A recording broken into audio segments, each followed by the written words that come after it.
Muy bien, buenos días a todos. Damos gracias a Dios por la presencia de cada uno de ustedes.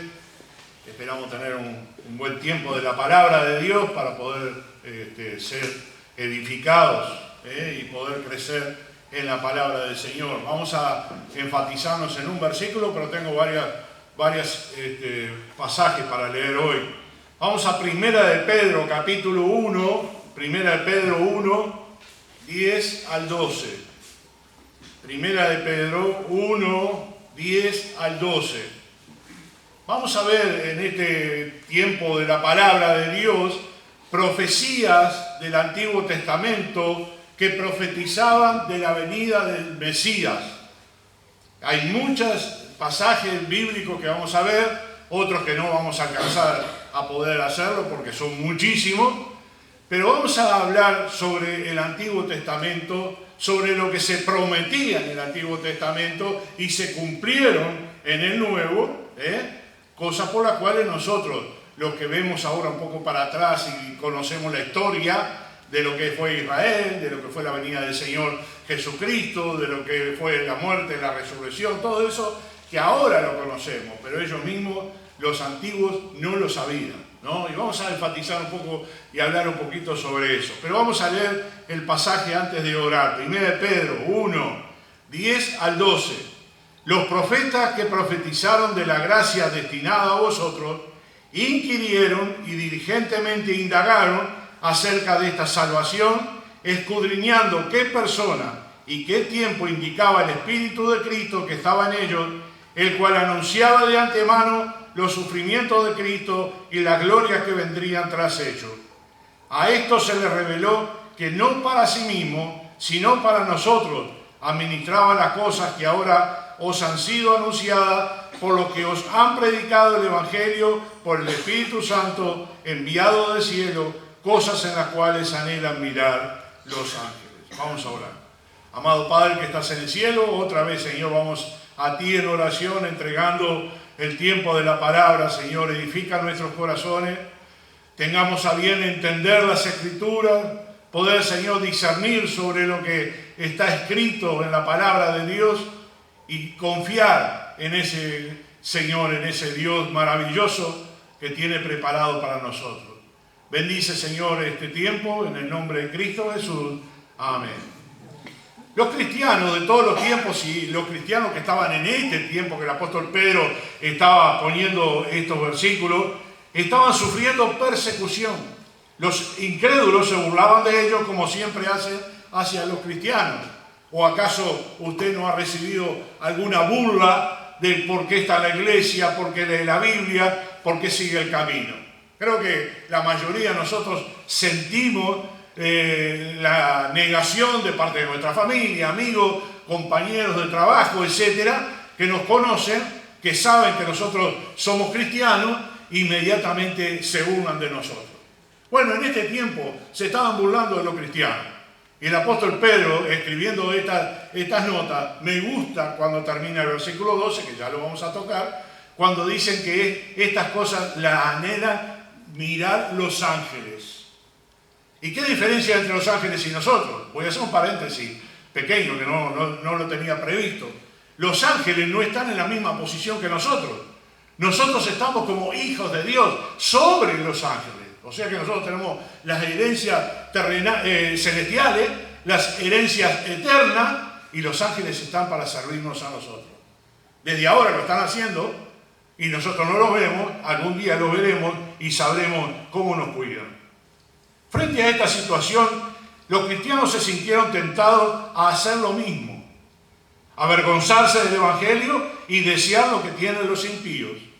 ¿Cuántas veces usted estuvo propenso a pensar, voy a dejar todo, no voy a seguir el camino del Señor? Y aparentemente es más fácil.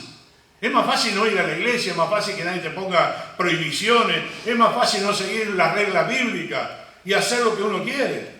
Aparentemente es más fácil. Aparentemente parecería que nada nos detiene a hacer todo eso. Pero como creyentes nosotros tenemos reglas, tenemos mandamientos, tenemos conductas morales, conductas bíblicas, conductas cristianas que tenemos que seguir los que seguimos a Cristo.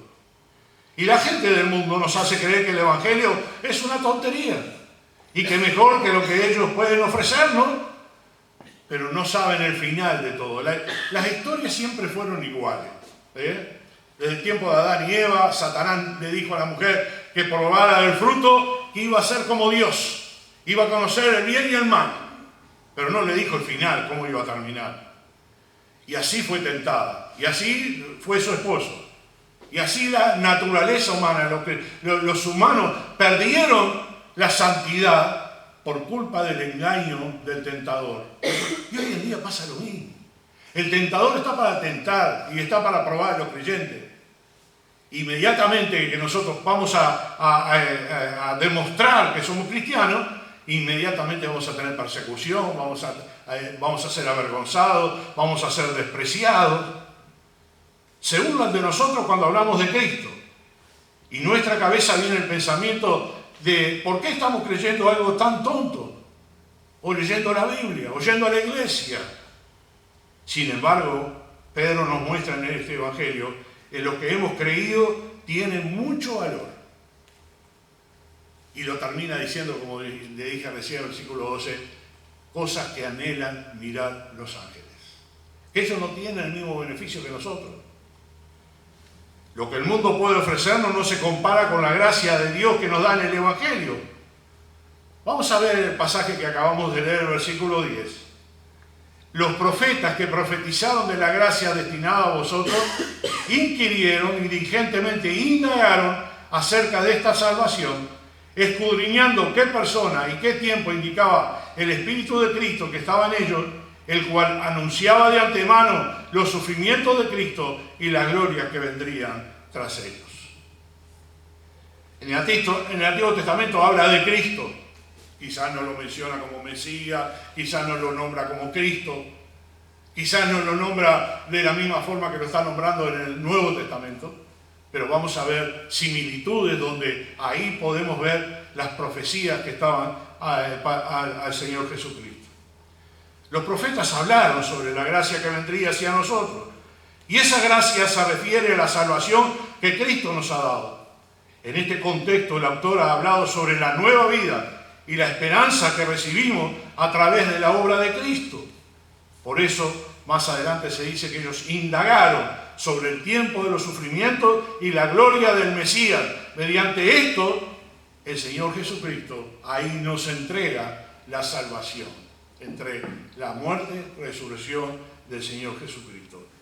Todo esto quiere decir que el Antiguo Testamento habla sobre Cristo.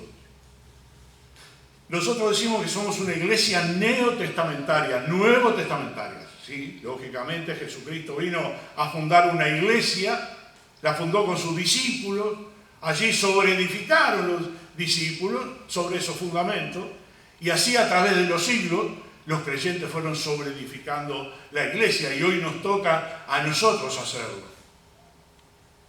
Al momento de la resurrección del Señor, dice que los profetas, Moisés y los salmos, es decir, todo el Antiguo Testamento, habían dicho que era necesario que el Cristo padeciera y muriera y luego en su nombre se predicara el perdón de pecado. Vamos a ir a Lucas, un poquito allá, a Lucas. Capítulo 24, Lucas capítulo 24,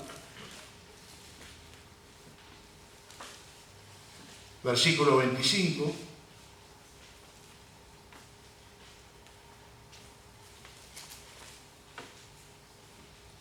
Entonces Él les dijo, estas son palabras del Señor Jesucristo a los dos discípulos camino a Emaús. Oh insensatos y tardos de corazón para creer todo lo que los profetas han dicho. ¿No era necesario que Cristo padeciera estas cosas y que entrara en su gloria? Y así el Señor Jesucristo le fue narrando las Escrituras. Y las Escrituras que ellos tenían hasta ese momento, ¿cuáles eran? El Antiguo Testamento. No tenían el Nuevo Testamento porque todavía no estaba escrito. ¿Qué escritura se desarrolló el Señor Jesucristo que hablaban sobre Él y que las profecías se cumplieron en esa muerte y en esa resurrección? Y es bueno saberlo, ¿no es cierto? Y algo muy importante que que tenemos que entender que nuestra salvación fue planificada por el Padre. Nuestra salvación fue planificada. La promesa que le hizo al primer hombre y a la primera mujer se cumplió en la venida del Señor Jesucristo. Así que en cierto sentido la salvación que hemos recibido no es nueva. Es cierto que nosotros disfrutamos del privilegio que no había antes, como veremos más adelante, pero en otro sentido Dios ya había hablado de esta salvación en el Antiguo Testamento. Todo el Antiguo Testamento está lleno de descripciones sobre el perdón de nuestros pecados, el sacrificio de Cristo, nuestra vida espiritual y la resurrección de Cristo. En el versículo 11 de 1 Pedro 1, dice, escudriñando qué persona y qué tiempo indicaba el Espíritu de Cristo que estaba en ellos, el cual anunciaba de antemano los sufrimientos de Cristo y las glorias que vendrían tras ellos. Los profetas querían ver esta salvación y no la vieron. Desde el tiempo de los discípulos hasta ahora, estamos en un momento de privilegio. El momento de privilegio es que nosotros ya conocemos la mayoría de la historia y que se concretó con la venida del Señor Jesucristo, la resurrección y la ascensión. Pero hasta ese tiempo no había claridad, ni siquiera los discípulos lo entendían. ¿Recuerdan cuando fueron al sepulcro? No entendían cómo que iba a ser resucitado el Señor. Allá iban las mujeres primero con sus aromas aromatizantes y perfumes para poner en el cuerpo de Cristo, como era la costumbre judía. Pero ellas no habían entendido que Cristo iba a resucitar. Después fueron los discípulos, Pedro y Juan. No habían entendido, pero cuando vieron el lienzo doblado y donde estaba el Señor Jesucristo, entendieron, les amaneció Cristo en la mente. Ahí entendieron las profecías del Antiguo Testamento. Y desde ese tiempo hasta ahora, desde la predicación del apóstol Pedro, después que vino el Espíritu Santo, después que la iglesia comenzó, hasta el día de hoy, en estos 2000 años, se está fundando, se está edificando la iglesia de Cristo sobre las profecías del Antiguo Testamento. ¡Qué tiempo maravilloso! Si usted comprendiera el tiempo que estamos viviendo y comprendiera el valor de la salvación de su alma, yo creo que usted entregaría todo lo que es usted como persona al Señor Jesucristo, a su vida, a servirle al Señor, porque el Señor hizo muchas cosas para nosotros. Lo que Dios decía del Mesías era sorprendente. Estas descripciones sobre la muerte y resurrección, sobre su sufrimiento y su gloria, y sobre la salvación que traería sobre los hombres, dejó atónitos a los profetas. El Mesías tendría autoridad profética solo comparable a la de Moisés. Vamos a ver en el versículo de Deuteronomio, dejen el dedo ahí que vamos a volver dentro de un rato. Deuteronomio, capítulo 18, Deuteronomio, capítulo 18, versículo 18.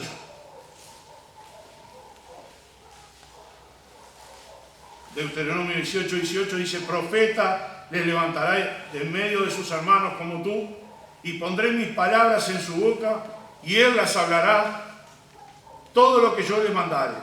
Mas a cualquiera que no oyere mis palabras, que él hablare en mi nombre, yo pediré cuentas. Acá en los mandamientos, en las ordenanzas bíblicas, los profetas tenían que profetizar lo que Cristo o lo que Dios decía, y si no se cumplía, tenían que morir, porque esa profecía no se cumplía. Lógicamente las profecías sobre el Señor Jesucristo eran mucho más años para adelante. Ese no era problema de vivir o morir. Lo que muestra el Antiguo Testamento es un Mesías quizás débil, pero también poderoso. Llevaría sobre sí mismo nuestros pecados.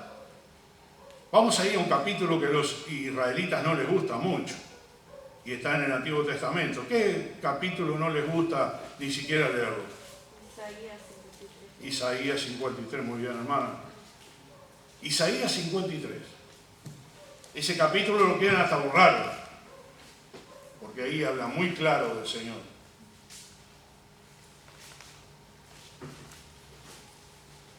Bien, estamos ahí en Isaías 53. Dice, ¿quién ha creído a nuestro anuncio?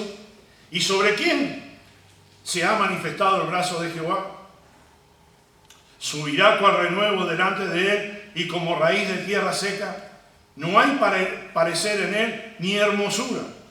Le veremos, mas sin atractivo para que le deseemos. Despreciado y desechado entre los hombres.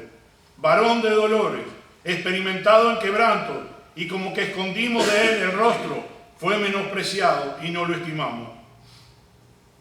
Ciertamente llevó él nuestras enfermedades y sufrió nuestros dolores, y nosotros le tuvimos por azotado, por herido de Dios y abatido. Mas él herido fue por nuestras rebeliones, molido por nuestros pecados. El castigo de nuestra paz fue sobre él, y por su llaga fuimos nosotros curados. Todos nosotros nos descarriamos como ovejas, cada cual se apartó por su camino, mas Jehová cargó en él el pecado de todos nosotros. Angustiado él y afligido, no abrió su boca. Como cordero fue llevado al matadero, y como oveja delante de sus trasquiladores, enmudeció y no abrió su boca. Por cárcel y por juicio fue quitado, y su generación, ¿quién la contará? Porque fue cortado de la tierra de los vivientes, y por la rebelión de mi pueblo fue herido. Y se dispuso con los impíos su sepultura, mas con los ricos fue en su muerte. Aunque nunca hizo maldad, ni hubo engaño en su boca, con todo eso Jehová quiso quebrantarlo, sujetándole a padecimiento. Cuando haya puesto su vida en expiación por el pecado, verá linaje y vivirá por largo día, y la voluntad de Jehová será en su mano prosperada. Verá el fruto de la aflicción de su alma y quedará satisfecho por su conocimiento. Justificará mi siervo justo a muchos y llevará las iniquidades de ellos. Por tanto, yo le daré parte con los grandes, y con los fuertes repartirá despojo, por cuanto derramó su vida hasta la muerte y fue contado con los pecadores, habiendo él llevado el pecado de muchos y orado por los transgresores. Yo te preguntaría, si no tuviéramos otra porción de la palabra de Dios y leíamos Isaías 53, entenderíamos también el Evangelio de Cristo. Isaías fue un gran profeta que profetizó sobre la venida del Señor.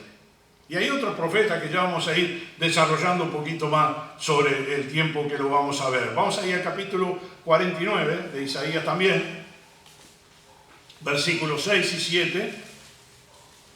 Dice, poco es para mí que tú seas mi siervo para levantar las tribus de Jacob y para que restaures el remanente de Israel. También te di por luz de las naciones, para que seas mi salvación hasta lo postrero de la tierra. Así ha dicho Jehová, Redentor de Israel, el santo suyo, el menospreciado de alma, el abominado de las naciones, el siervo de los tiranos. Verán reyes y se levantarán príncipes y adorarán por Jehová, porque fiel es el Santo de Israel, el cual te escogió. Aquí lo que nosotros estamos viendo, que será luz para los gentiles. Son profecías bíblicas del Señor Jesucristo. Está hablando de Él. Y tenemos que entenderlo a través del Espíritu Santo. Verdaderamente es entendible que los profetas hayan deseado con ansia ver a este Salvador, pues su propia salvación dependía enteramente de la venida de este Mesías. ¿Puedo decirles algo? Todavía lo están esperando. Sí, Señor. Los judíos todavía están esperando a ese Mesías. Porque de Jesús no quieren ni escuchar. Recuerdo cuando estábamos en Israel y el guía nuestro hablaba de Jesús, hablaba de que aquí había muerto Jesús, que había resucitado acá, que toda la vida de Jesús. Pero él no creía en Jesús. Me dijo el pastor Sel, que iba con nosotros guiándonos, decía, todos los grupos de viaje quieren que Rubén se acepte a Cristo como su Salvador personal, y no lo logramos. Él no entendía. Y muchas veces, si usted entiende hablar con un judío y le habla de Jesús, inmediatamente le va a cambiar de conversación. Él no va a aceptar al Señor Jesucristo. El 99% de los israelitas no acepta que Jesús es el Mesías que vino para salvar el mundo. Ellos todavía lo están esperando. Qué triste ver que la salvación está delante de ellos y ellos no lo aceptan. Qué triste ver que el Señor Jesucristo hizo todo para que la humanidad se salve y ellos no lo aceptaron. En Salmo capítulo 22, perdonen que tengo varios pasajes, pero quiero que queden claros algunas profecías, no las voy a tratar a todas. Dice que hay 350 profecías. Salmo 22, versículo 14. He sido derramado como aguas y todos mis huesos se descoyuntaron. Mi corazón fue como cera, derritándose en medio de mis entrañas. Vamos a ver el 16. Porque perros me han rodeado, me ha cercado cuadrilla de malignos. Horadaron mis manos y mis pies, contar puedo todos mis huesos. Entre tanto ellos me miran y me observan. Repartieron entre sí mis vestidos y sobre mi ropa echaron suertes. ¿Pasó esto en la crucifixión o no? Pasó, ¿no? Exactamente como está el salmista haciéndolo. El Mesías iba a morir. Por eso el Señor Jesucristo, cuando lo leímos recién en los dos discípulos camino a Maús, dice que le abrió las Escrituras y ellos entendieron. Los discípulos, cuando vieron el sepulcro vacío, también lo entendieron. El Señor Jesucristo quedó 40 días después de su resurrección en la tierra, afirmando los corazones de los creyentes y diciéndole, aquí estoy yo. Las profecías del Antiguo Testamento se cumplieron en mí. Recuerdo un día que el Señor estaba leyendo el libro de Isaías y dice, esto es por mí. Y ahí los levitas y los sacerdotes lo querían matar, porque no podía ser que él creyera que era el Hijo de Dios. Una cosa que quiero observarla, que está en Pedro cuando lo leímos, es que los profetas quisieron ver esta salvación y no pudieron. ¿Por qué? Porque no vivían en ese tiempo. ¿Por qué? Porque no fue realizado en ese tiempo. Pero sí hubo un tiempo en que el Señor vino, en que el Señor nació de una virgen, y eso también está profetizado, en que Él murió y resucitó y ascendió, eso también está profetizado. Dice que hay 350 profecías en el Nuevo Testamento que hablan del Antiguo Testamento y la vida del Señor Jesucristo. No significa que ellos no hayan entendido que el propósito de Dios era la salvación de los pecadores, ni tampoco que esta salvación vendría por el Mesías. De hecho, el pasaje dice que ellos indagaron en el tiempo en que sucederían los sufrimientos y la gloria del Mesías. Es decir, el Espíritu Santo le mostró que el Mesías debía sufrir y tener gloria para darnos la salvación. Era necesario que el Hijo, el Mesías, sufriera, que muriera y que resucitara para que la salvación se concrete. Eso quedó claro. Aquí el versículo dice que no entendieron. Fue el tiempo, ni la persona del Mesías. Ellos no sabían quién sería el Mesías. Hicieron muchas suposiciones. Recuerdan que había unos magos mirando el cielo y cuando la estrella grande se movió y ellos siguieron a la estrella. ¿Y ellos dónde fueron? A las Escrituras, a averiguar por qué esa estrella estaba, y ahí entendieron que nació un rey. ¿Y a dónde lo fueron a buscar? Al palacio. Y ahí avivaron al Herodes. ¿A cómo que nació un rey? Mi hijo va a ser rey. No, no va a ser tu hijo.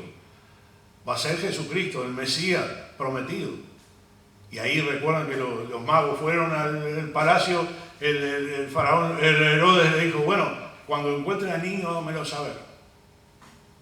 En sueños ellos vieron que tenían que ir por otro camino y se fueron después de adorar al niño. Y ahí fue la gran matanza de los pequeños, porque ellos indagaron cuántos años tendría el niño Jesús ahora. 2 años. Y mataron a todos los varones de 2 años para abajo de Belén. Y el Señor se salvó porque llevó a José y a María a Egipto.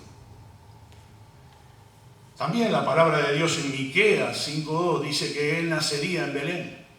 El Mesías nacería en Belén. Dice en Zacarías 9:19 que montaría un pollino. Vieron que las escrituras del Antiguo Testamento eran tal cual. Nosotros no podemos disociar, por más iglesia neotestamentaria que sea, no podemos separar, cortar con un cuchillo y decir el Antiguo Testamento no nos sirve, el Nuevo Testamento sí. No, porque está asociado. Hay una asociación. Si nosotros no leyéramos el Antiguo Testamento, no comprenderíamos la mayoría de los mensajes de Cristo. Y nosotros sacamos mensajes del Antiguo Testamento, de los patriarcas del Antiguo Testamento, de las profecías del Antiguo Testamento, de los cánticos de los salmos, de la historia, y lo aplicamos a nuestra vida hoy en día después de tantos años. Así que el Antiguo Testamento es muy importante. Para nosotros, ya pasaron 2000 años. Ya vino el Señor la primera vez, ya vino el Señor y hizo la obra que tenía que hacer. Y sufrió. Y padeció. Pero ahora cuando venga el Señor va a venir con gloria a buscar a su iglesia. Los profetas no sabían cómo iban a ser las cosas. Dice en Malaquías 3:1, prepararían el camino delante de Jesús, y estaba profetizado sobre Juan el Bautista. Prepararían el camino al Señor, y Juan el Bautista hizo eso. Los profetas no sabían cómo se relacionaba la gloria y los sufrimientos del Mesías. Esa fue la razón por la que muchos judíos rechazaron a Cristo hasta hoy. Y por lo que los discípulos no creyeron primero, pero luego el Señor les hizo entender que estaba vivo. Verdaderamente difícil para ellos entender cómo es que el Mesías vendría a sufrir. ¿Recuerdan ustedes en el tiempo en que estaba el Señor Jesucristo, estaban los romanos sobre ellos? Y cuando apareció el Señor en el pollino, ponían hojas de palmas y mantos y cantaban Hosana, Hosana, el que viene en el nombre de Dios, porque lo que ellos pensaban que Cristo iba a ser su rey terrenal. Los discípulos creían que iba a ser su rey terrenal. La madre de los discípulos que le dijo, Señor, pon a tu derecha a uno de mis hijos y el otro a mi izquierda. Ya todos creían que el Señor venía a librarlo de los romanos. Pero la obra que hizo el Señor Jesucristo fue una obra maravillosa y hasta el día de hoy tiene vigencia. Es que el Señor está salvando para la eternidad. Es que la salvación de Cristo es para la eternidad. A nosotros se nos dio a entender esta cosa. Volvemos a 1 Pedro 1:12 y dice, a esto se les reveló que no para sí mismo, sino para nosotros administraba las cosas que ahora os han sido anunciadas por los que han predicado el Evangelio por el Espíritu Santo enviado del cielo, cosas en las cuales anhelan mirar los ángeles. Otra vez voy a volver a decir lo que dije al principio. Estamos en un tiempo de privilegio y usted tiene que empezar a entender que el tiempo de privilegio es solamente la única llave que le va a hacer entrar a la vida eterna, es creer en el Señor Jesucristo como su Salvador personal. Es la única llave, el único camino, la única puerta. Eso dijo el Señor. Yo soy la luz del mundo. Yo soy el camino, yo soy la vida. Hay mucho yo soy en la palabra del Señor, maravilloso. Dice, a esto se les reveló que no para sí mismos, sino para nosotros estaban administrando las cosas que hoy están viviendo. Los discípulos estaban embelesados de entender el Evangelio. Yo veo a un Pedro, perdón,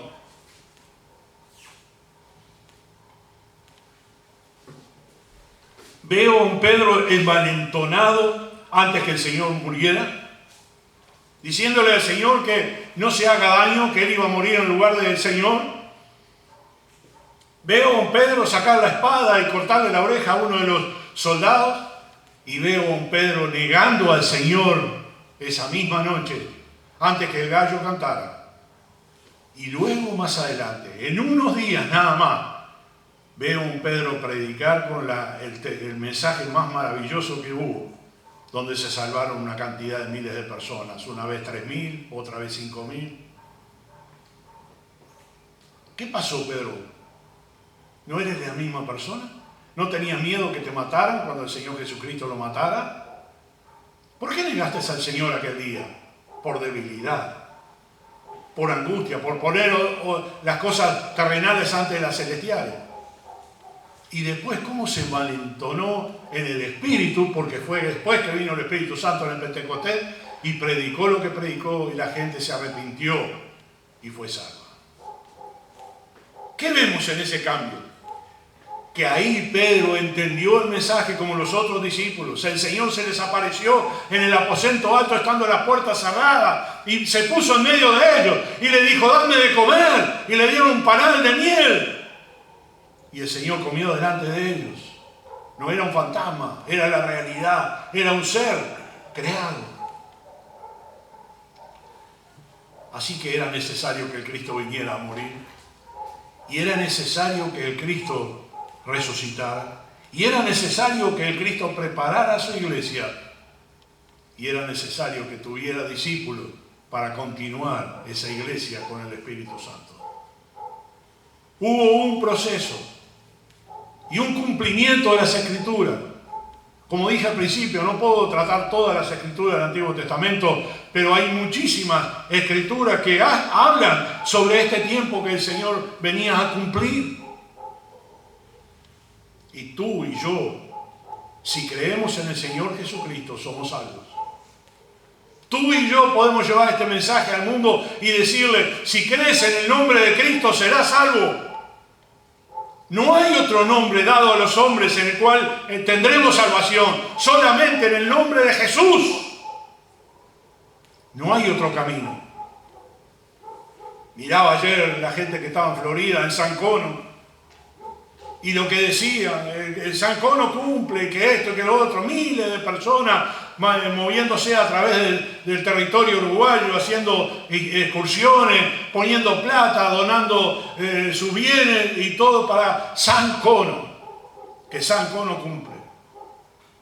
Pero de Dios no quieren saber nada. Digo ahí que me hace acordar a los israelitas adorando a Baal.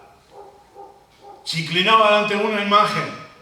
¿Recuerdan cuando Moisés desapareció por una cantidad de días mientras el Señor escribía los 10 mandamientos en la tabla de piedra? Y como demoraba mucho, dijeron: Moisés murió. Haznos un becerro de oro, Aarón.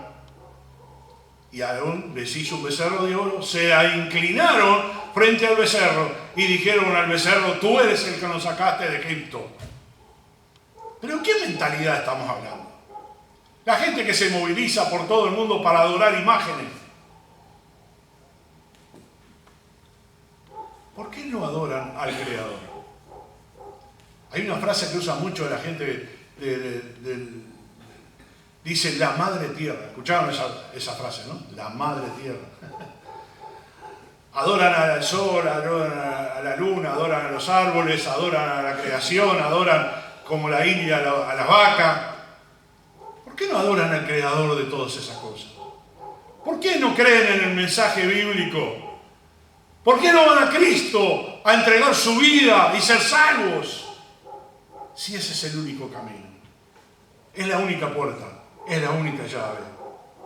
Cada uno de nosotros tiene el privilegio de decir que fue perdonado por el sacrificio de Cristo y que tenemos vida por su resurrección. Todos nosotros tenemos el privilegio de decir que estamos en Cristo Jesús. Hay una frase en un versículo que dice que cuidemos nuestra salvación. Cuando habla de cuidar nuestra salvación, ¿está hablando que perdemos nuestra salvación? No. Cuando somos hijos para siempre. Tu hijo y tu hija son hijos siempre, ¿no? O cuando ellos se portan mal, tú la borras del acta matrimonial o de la partida de nacimiento. Se portaron mal, pimba. Le saco de la patria potestad. Yo no quiero saber nada de mi hijo porque se portó mal. Cuando usted está descarriado, está frío espiritualmente, está alejado del Señor, ha desobedecido las órdenes del Señor, no es para sentirse que Dios lo despreció, que Dios lo dejó, sino que el único camino que hay es confesar los pecados y alejarse, como el Señor se le decía a la mujer pecadora, se lo dijo al leproso, se lo dijo a aquello que sanaba a los ciegos: vete y no peque más. No le dijo, no, porque vos sos una ramera, te mereces el infierno. No. El Señor tenía misericordia del que cae. Y Dios tiene misericordia del que cae hoy día también. Yo te animo a que tú te acerques más a la salvación en Cristo. Que tú renueves la esperanza que Cristo nos dio al darnos la vida eterna. Que renueves el compromiso del Señor. Que otra vez puedas identificarte con Cristo. ¿Recuerda la expresión, has dejado tu primer amor? En el libro de Apocalipsis. Tengo contra ti que has dejado tu primer amor. Has hecho muchas cosas buenas, pero hay algo que te tengo que reclamar. Has dejado tu primer amor. ¿Qué significa eso? ¿Qué significa esa palabra a la iglesia esa? Significa que la pasión que tenían al principio, el ardor por ser salvo, el gozo de ser creyente, he encontrado la vida eterna. Ese gozo eterno que nosotros tenemos, ahora lo tenemos que volcar a otras personas para que ellos también lo conozcan. Pero con el tiempo nos hemos enfriado. Con el tiempo hemos cerrado nuestra boca. Con el tiempo tenemos vergüenza de hablar de Cristo. Con el tiempo ya no nos interesa lo demás. Y entonces el Señor dice, has dejado tu primer amor. ¿Sabe? El Señor dejó estas bendiciones de la salvación a nosotros. Porque no solo logramos entender lo que dice la Escritura sobre la salvación de Cristo, sino que somos participantes de la salvación. La hemos escuchado, la hemos analizado y la hemos aceptado. Y eso basta para que tú tengas la vida eterna. No es complicado. El Evangelio es sencillo. Un niño lo puede entender. Las maestras y los maestros de los niños les explican el Evangelio y ellos lo entienden enseguida. Un niño pequeño entiende que es un pecador y que tiene que pedir perdón al Señor. Y tú dirás, pero ese niño pequeño, ¿qué pecados tiene? No tiene ningún pecado. Sí tiene pecado. Sí es pecador. Yo cuando estaba mi maestra explicándolo, yo tenía 7 años. Y yo entendí que era pecador y que tenía que pedir perdón al Señor por mis pecados. Y lo hice. Y a los 7 años yo fui salvo. Y así sucesivamente, aún mis hijos pequeños lo hicieron. Creo que Carolina tenía 3 años, ¿no? 3 años tenía. Habíamos ido a una campaña evangelística y ella llorando le dijo a la madre que quería ser salvo. No recuerdo, ¿no? ¿Cuántos años tenías vos? 4. ¿4? 3 uno, 4 el otro. No sé, Pablo, no me acuerdo. Pero entender lo que es la salvación no es para todos. Y complicar la salvación es peor todavía. Porque tú no tienes que hacer nada. Una persona dijo, primero voy a dejar todos mis vicios y después voy a ir a la iglesia. Está equivocado, es al revés totalmente. Usted primero vaya al Señor y luego los vicios los va a ir sacando el Señor a medida que usted vaya creciendo espiritualmente.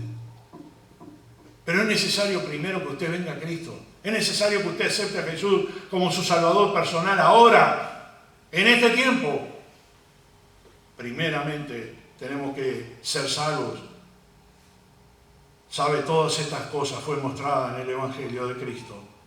Y nos ha mostrado todas las profecías, todas las verdades se cumplieron en Jesús. Quizás tú y yo no entendamos toda la Biblia. Quizás no seamos aptos, no hemos aprendido todo el Evangelio. Pero te voy a dar una noticia. Dios no quiere que tú aprendas todo el Evangelio.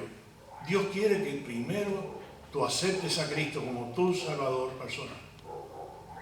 Y si no entiendes la expresión que Cristo es tu Salvador personal, yo te lo puedo explicar. Primera cosa, tenemos que tener arrepentimiento, como dijo Juan el Bautista. Arrepentidos. Es lo primero. Señor, me arrepiento de mi vida, de mis pecados, y te recibo como mi Salvador personal porque tú moriste en la cruz por mí. Tú tomaste mi lugar.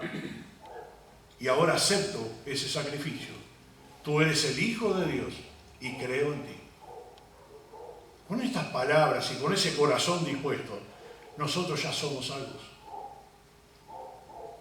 Alguien dijo la salvación, la oración del pecador. Bueno, a veces armamos una oración, los siervos del Señor, las siervas, cuando llevamos un alma a Cristo, le decimos, bueno, ora de esta manera. Es un modelo, como lo es también el Padre Nuestro. Es un modelo, pero no necesariamente tienen que orar de esa forma. Lo que nosotros tenemos que hacer es entregar nuestro corazón completamente al Señor.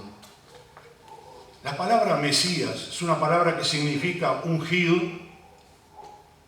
Y dentro del judaísmo, el Mesías no era el Mesías que ellos esperaban. Esperaban al Mesías Rey. Esperaban al gran, maravilloso Mesías Rey. Y todavía aguardan la llegada de ese Mesías. Mientras que los cristianos afirman que el Mesías ya ha venido en la persona de Cristo. Podríamos sorprendernos al enterarnos que en el Antiguo Testamento casi nunca utiliza la palabra Mesías. Pero un pasaje en el Nuevo Testamento interpreta como una referencia que hizo a Jesús como el Mesías venidero. Incluso las traducciones más conservadoras del Antiguo Testamento dicen el ungido. Y lo dice el Salmo y lo dice Daniel también 9:25. La palabra ungido lo dice ahí también en Isaías, donde el profeta escribe, el Espíritu del Señor Omnipotente está sobre mí, por cuanto me ha ungido para anunciar buenas nuevas a los pobres. Mucho más tarde en la historia Jesús leyó este texto en la sinagoga y anunció ante el asombro de todos los presentes que esta profecía se estaba cumpliendo ante sus ojos, porque Él era el Mesías. Y ahí hubo un desbarajuste porque no podían aceptar que el Señor sea el Mesías. El ungido, el Mesías, el prometido. ¿Cuántas cosas encierra nuestra salvación y no las apreciamos? ¿Cuál es el efecto de servir al Señor? El efecto es que yo entiendo el amor del Señor, que Él me amó y me salvó. No mereciendo esa salvación, el Señor me la dio. Yo no merezco la salvación. No hice nada para tener la salvación. Todo lo hizo Cristo. Y si yo acepto ese sacrificio, ya estoy aceptando a Jesús en mi corazón, en mi vida, y ahora soy salvo. Dice la palabra de Dios que aquellos que son salvos, su nombre está inscrito en el libro de la vida. Y un día esa lista va a pasar delante de todos y el Señor va a nombrarlo y tú estarás en esa lista. ¿Estás considerando lo que significa la salvación, la vida eterna?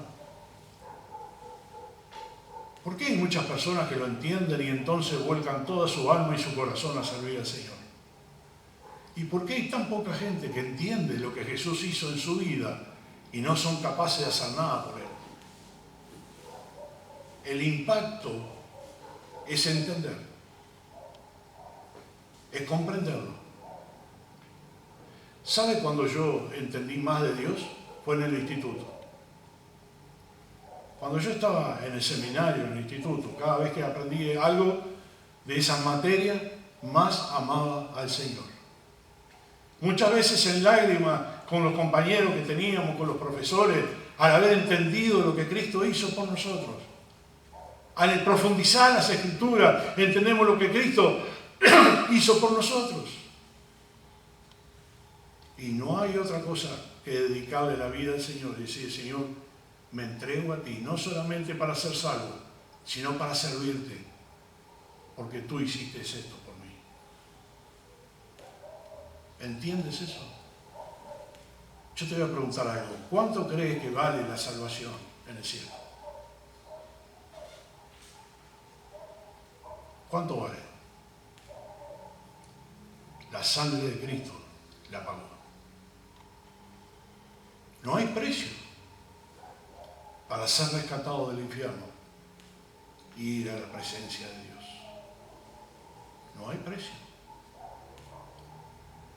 Solamente en el Señor nosotros estamos salvos. A menudo la profecía mesiánica es prevista de una manera indirecta. Y un buen ejemplo lo quiere decir Oseas. Cuando dice, desde que Israel era niño, yo lo amé, de Egipto llamé a mi hijo, y está hablando de Israel. Pero también está hablando de su hijo, el hijo de David, el Señor Jesucristo. Este hijo, sin lugar a dudas, es Israel por medio del profeta. Pero Dios recuerda a los israelitas que los había rescatado de Egipto. Sin embargo, Mateo cita estas palabras como algo que Jesús cumplió. Y es posible que los profetas en alguna manera indirectamente nombraron al Mesías prometido. Como dije hace un rato, 350 profecías se cumplieron en el Nuevo Testamento desde el Antiguo Testamento. Yo no puedo tratarlas todas hoy, es mucho. Sería para un estudio del seminario o un estudio el miércoles. Pero realmente, cuando tú entiendes el valor de tu salvación, tú la cuidas. Y cuando tú entiendes el valor de tu salvación, entregas tu vida al Señor. Y sin esperar recompensa humana, ni aplauso humano, solamente reconocimiento de Cristo. ¿Sabe? Eso es algo muy importante. Porque el ego que tenemos nosotros se utiliza muchas veces dentro de la iglesia. El ego de que yo puedo ser mejor predicador, que yo puedo tocar mejor la música, que yo puedo ser mejor pastor, o yo puedo ser mejor que mi hermano, mi hermana. La Biblia nos enseña todo lo contrario. Humíllate delante del Señor para que Él te exalte, para que Dios te exalte.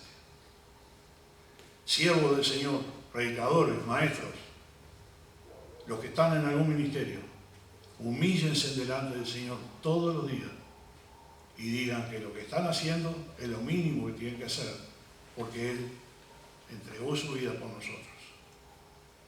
Es lo mínimo que puedo hacer. Yo quisiera recompensar al Señor de otra manera. Quisiera darle más al Señor. Quisiera corresponderle más a mi Maestro, a mi Salvador. Y necesitamos tener esa actitud. Necesitamos que esa actitud que venga de todas las líneas de la iglesia. Las líneas de los mayores, de los adultos, de los jóvenes, de los niños. Todos tengan un corazón de siervos. Jesús hizo un gran ejemplo al tomar un lebrillo, una palangana y lavarle los pies a todos. Y dijo, esto es lo que ustedes tienen que hacer. Esto es lo que les pido. Sírvanse los unos a los otros. Laven los pies los unos a los otros.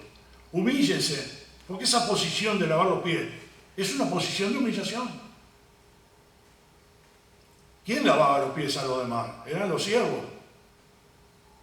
No iba a ser un invitado o otro invitado, no, sería un siervo que lavara los pies de los visitas. Pero Jesús lo hizo él. Y cuando Pedro dijo, no, Señor, tú no me vas a lavar a mí. Y el Señor le dijo, si tú no te dejas lavar, no tendrás parte conmigo. Y Pedro le dice, bueno, no solo los pies, sino todo el cuerpo. Siempre exagerado Pedro, ¿no? Y el Señor le dijo, no, está bien, solo los pies, que es lo que se ensució en el camino. También hay una enseñanza ahí. En la vida nosotros nos ensuciamos los pies. Lávese los pies, siga, continúe esforzándose para ser un mejor siervo, una mejor sierva. Entregue su vida al Señor y espere que el Señor le recompense. Nunca espere un aplauso de los seres humanos. Vamos a orar. Amado Padre que estás en el cielo, te damos gracias, Señor, por tu palabra. Te damos gracias por esa profecía. Te damos gracias por el cumplimiento de la profecía. Y te pedimos, Señor, que nos ayudes a entender tu palabra. Gracias por tu palabra, gracias por el mensaje, gracias por la salvación. Gracias porque no merecemos nada, pero tú nos das todo. Gracias, Señor, por esa gracia prometida del Antiguo Testamento, que fue cumplida en el Nuevo, y fue cumplida cuando yo acepté a Cristo como mi Salvador personal. Y será cumplida cuando yo esté en tu presencia. Cuando todos mis hermanos estemos contigo, será cumplida la profecía. Gracias, Padre Celestial, por esto. Pedimos que nos animes a seguir el camino, a entregarnos cada día a Cristo y seguir trabajando en tu obra. En el nombre de Cristo Jesús. Amén.